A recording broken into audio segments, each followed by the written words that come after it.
Shri K Vijayanand IAS ఈ ప్రాంగణంలోకి విచ్చేశారు. వారికి CH Dwaraka Tirumalarao IPS, director general of police మరియు ఇతర ఉన్నతాధికారులు స్వాగతం పలికారు.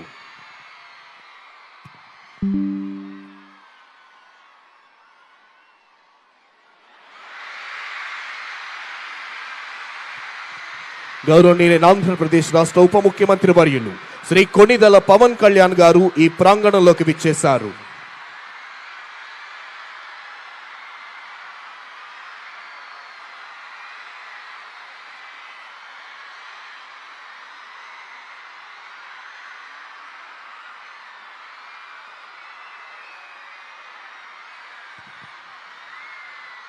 మరికొద్ది క్షణాల్లో గౌరవనీయులైన ఆంధ్రప్రదేశ్ రాష్ట్ర ముఖ్యమంత్రి వర్యులు శ్రీ నారా చంద్రబాబు నాయుడు గారు ఈ ప్రాంగణంలోకి రానున్నారు.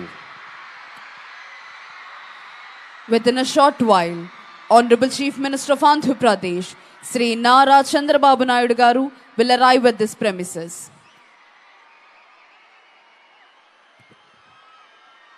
భారతదేశ ప్రజలందరికీ ఇది అద్భుతమైన, సంతోషకరమైన, చిరస్మరణీయమైన రోజు, గణతంత్ర దినం. ఈ మాట వింటేనే పరపాలనా సంఖ్యలు తెంచుకొని మనల్ని మనమే పాలించుకునే ఆత్మగౌరవాన్ని సంపాదించుకున్న అద్వితీయ క్షణాలు గుర్తుకొస్తాయి.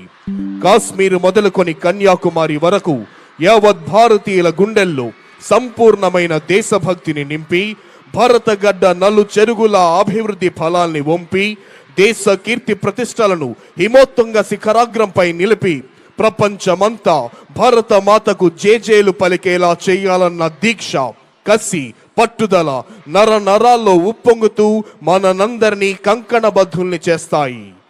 మరికొద్ది నిమిషాల్లో గౌరవనీయులైన ఆంధ్రప్రదేశ్ రాష్ట్ర ముఖ్యమంత్రి వర్యులు శ్రీ నారా చంద్రబాబు నాయుడు గారు ఈ ప్రాంగణంలోకి రానున్నారు.